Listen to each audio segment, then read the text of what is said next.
Good morning po mga ka-blissful. Good morning! Ang ganda po ng light. And nakikita nyo na ako ng maayos kahit nandito ako. Okay. And good morning! Good morning! I'm so inspired. Yes, nandito na naman po tayo sa kusina. And gaya po ng sinabi ko sa inyo noon na ako po ay laging, pag naisip ko, hindi ko po nababala na kaya ayan, ngayon ko palang ipiprepare ang gusto ko pong kainin ngayon. At syempre, kasama kayo. Ibo ba? At gusto niyo naman kasama ko kayo, di ba? Oh. Oh. So, Prince toast po ang aking gagawin today. Eh, dyan lang kayo. Samahan niyo ako sa aking gagawin. Okay. Ito pong egg na to, dalawa po yung gagamitin ko. And, hayaan nyo pong dyan lang kayo. Pakipagkwentuhan po kayo sa akin. So, today po is Monday dito and may nagbigay po sa akin kahapon ng I believe that is yung isda po. Dinala po ako ni Tita Leonor ng isda na sabi niya ay tuna or hindi ko pa po tinotoast ko pa, tinotok ka pa lang po. Pinalalambot ko pa lang po. Hindi ko pa po nakikita yung pinakang ano, pero mamaya ko na po gagawin yun. Well, ito po. 2 egg po yung ginawa ko. Ayan. Eggs. 2 kaya eggs. Okay. Hindi pa rin nakikisama sa akin yung aking, hindi pa rin masyadong maganda yung aking stand ditong telepono po. And saan ba ito kayo makakakuha rin ng tama? 2 na po yung nabili ko. And pareho pong hindi akma sa kailangan ko. It's okay. Okay lang po. Okay lang po iyon. Mayroon pa.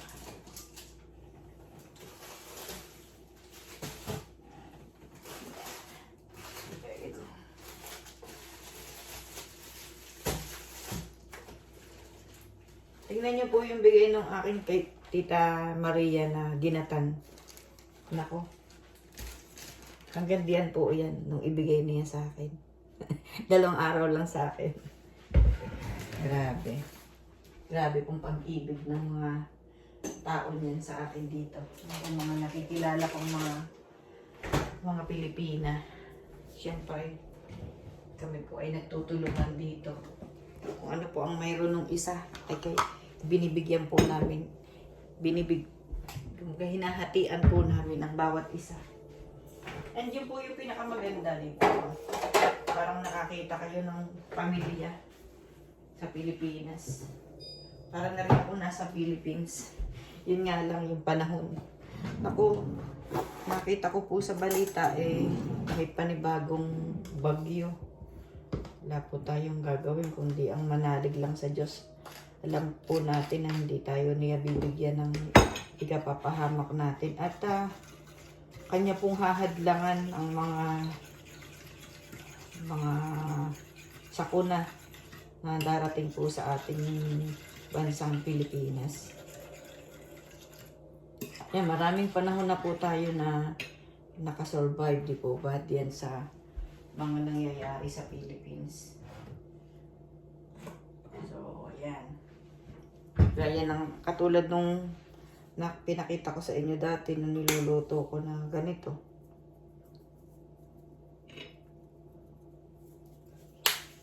Good morning mga anak.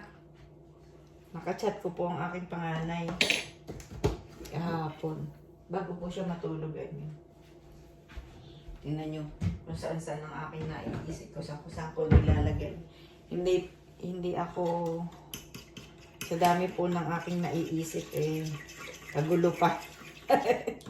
Kagulo pa ang nangyayari.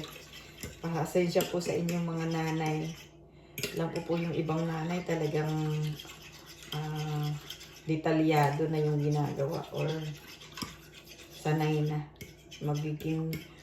Sanay po ako noong kasama po ako ng mga bata. Alam ko po yung routine. Pero dahil nga po wala pa sila dito, ako po ay nangangapa kung ano ang dapat kong gawin. Dahil hindi naman po mahirap magbalak kung ano ang kakainin. Ayun, pagka lang medyo naisip ko na, ganito gusto ko. Ay, ganito. Naluluto naman po ako. Asan siya kung ako'y kumukuha ng kawali. Kawali.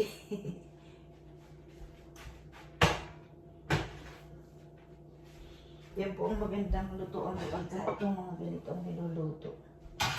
Pero syempre, mas gusto ko yung mga lutoan na high-end. Syempre magkaka-high-end ka kung pagbibigyan mo ng, kasi mahal siya eh. I like the salad master po ang gusto ko. Meron na po ako noon nung salad master, pero nasa Philippines po. Hindi ko po alam kung ano nang nangyari dun sa mga, syempre wala po ako doon. Hindi naman po maaasikaso yun ng aking anak na panganay. Sa dami po ng kanyang naging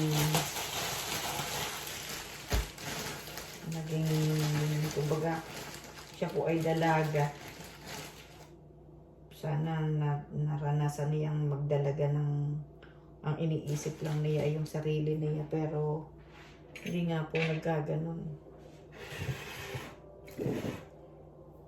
Alam ko nung kadalagahan ko, sarili ko, or syempre tumutulong ako sa ate ko. May trabaho ako, nag-aaral ako, pero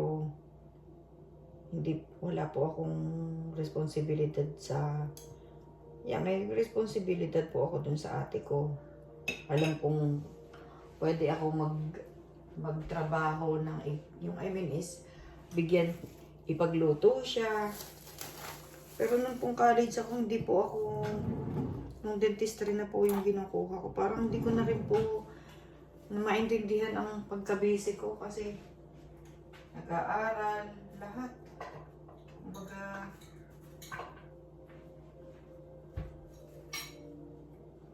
Kumbaga dumami ang responsibilidad ko bilang estudyante. Kasi meron po akong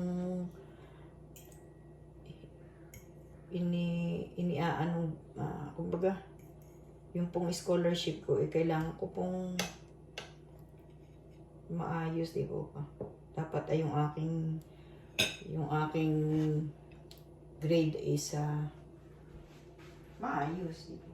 So, parang nung college ako, yung pong isa kong ate ang nagluluto, ipapainit ng tubig ng aking panligo.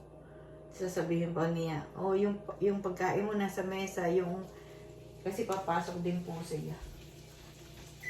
May pasok din po siya. So bago siya umalis, luto na yung pagkain kong baon, yung kakainin ko nung umaga na yun. Masyado pong busy po yung aking naging buhay, lalo na po nung hindi na ako nagtatrabaho. Kasi nung pong scholarship ko ay inopera na po ako nung ako'y pagkatapos po ng pre-dental ko. Kasi 2 years preparatory po yung dentistry. Pagkatapos po noon is kailangan ko ng 4 years pa po yung dentistry mismo. Pero may preparatory pong 2 years. Kumbaga parang hindi ko na po kaya na magtrabaho ng araw and then mag-aral ng gabi. Kasi tapos na po yung preparatory. Mahirap din po, parang hindi ko rin ma-imagine na kinaya ko pala siya. Kaya basta.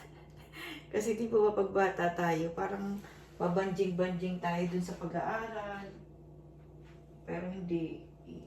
Kasi wala naman po tayo. Katulad ngayon, wala pong yung mga kabataan po ngayon, ano siya eh, kumbaga na mayroon na silang tinitingnan. Yung sinusunod, may pinapalo na po sila na pag ikaw ginawa mo, magkakaganito ka, pag hindi ka nag-aral ng maayos, yung kasi nakikita na po nila sa media, di ba? Kung paano nagtatagumpay, kung paano nagsasacrifice. Marami na po kasing napapanood na visualize na nakikita nyo nila. So, at sana yung kanilang nakikita is ang pwede nilang panoorin at pulutin nila yung magaganda. Magaganda at yung tama para sa kanilang gusto. Hindi po ba?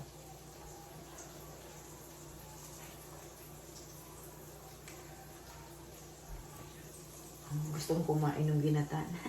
Nakadalawang basong tubig na po ako. And hindi ko na po nilalagay sa baso. Ito po, ginagawa ko. Nakadalawang ganito na po ako. Ito po yung pangatlo na. And kasunod po, gusto ko na pong magkape with that.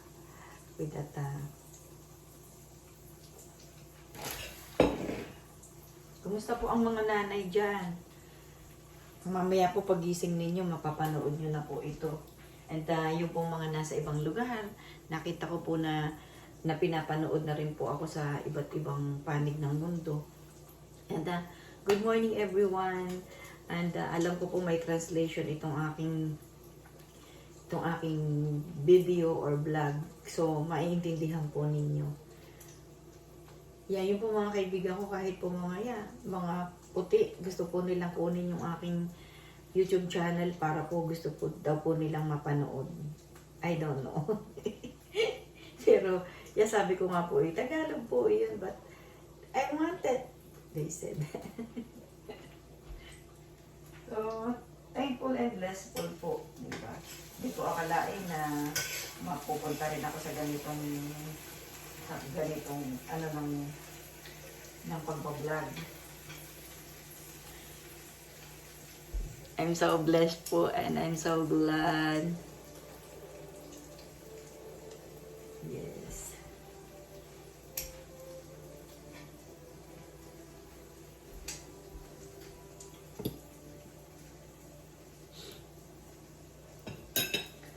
Nawa po'y maging mapayapa ang ating buong linggo at mga susunod pang araw. Mamaya po ako may mga gagawin sa labas at gusto ko pa rin po kayong isama. Gusto ko pong liguan yung aking aso na talaga pong nagbigay ng pag-asa at saya sa aking pong buhay. Yan pong napakalaking aso na yan, dati po yan ay kasama ko sa pagtulog. Kaya lang nahihirapan po ako kasi lumalaki po siya at saka syempre hindi ko po gustong may kasama sa kama. Although siya po ay nasa ibabaw ng aking kumot na makapal, especially winter. Pero hindi ko na, nung may mga napanood po ako na pwede pong mangyari sa aking health, ay unti-unti ko po siyang tinanggal sa aking pagtulog. Pero syempre, kaya po siya ganun na magmahal. Naghahanap din po siya ng nanay, di po ba? Diba? Kaya mahal niya ako. At siya po yung pag-ibig niya ay hindi katulad ng tao na ano bang tawag doon? Bakit ganun? Pag ako nagsasalita, tapos di ko kayang yung diretso kong thought, unconditional love po yung ibinibigay ng aso.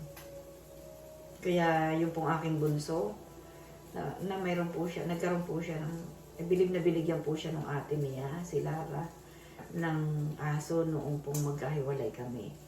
Kasi 9 years old po siya nung mawala ako sa kanyang tabi. And although ako po yung nagpupunta sa Pilipinas, every 6 or 4 months, nandiyan po ako, nag-stay po ako. Pero hindi pa rin po sapat na yung pag-ibig at pag-aaruga ng nanay bigla pong nawala. So, hoping na I'm praying na mabayaran or ma-coop up ko po kung ano po yung pagkukulang ko sa 3 kong anak. Okay? Okay. Ayaw na nang iyakan. Yung malamig na po. Malamig na po right now. Yeah, sabi nga po nila is mas madali or mas soon daw po yung aming winter. Well, much better po na ganito umuulan kasi nagkakaroon nga po ng wildfire. So, yun po yung kinatatakot namin mga nandito po sa farm. Kasi talagang nakakatakot ang ayan, inilipat ko po kayo ng lugar. Yay! Sana mayroon nandito ako, yung stand na nandyan. Yung mas maganda. Mangyayari po yun pagdating na siguro po next week. Nag-order na po ako. And sana po yung na-order ko is maganda sa personal. Kasi ito po personal ko po siyang binili pero hindi pa rin po siya stable. Nakakalungkot. At saka hindi ko po siya madadala sa labas. Sana. Kasi mahirap na maghawak ng camera. And niliguan ko po ang aking aso today. Samahan niyo po ako ha. And syempre yung pong mga nasa labas na dapat kong ilabahan. Yung kanyang mga ginamit po dun sa running place niya nung siya iwanan ko po dito sa farm. So may nag-asikaso naman po sa kanya. May pumupunta po na nagpapakain sa kanya. Pero syempre, iba pa rin po yung kung ako yung nag-aasikaso sa kanya.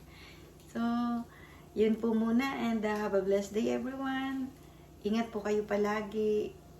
Yes, yung pong pinag-usapan natin kahapon, gusto ko pong siguro po Friday ng gabi dito. Saturday na po, diyan. Magla-live po ako. This coming Saturday po, diyan. Okay. Tulungan niyo po ako ha. Maraming salamat po and have a blessed day, everyone. I love you. I love you mga ka-blissful. Ingat po kayo. Bye-bye. Bye for today.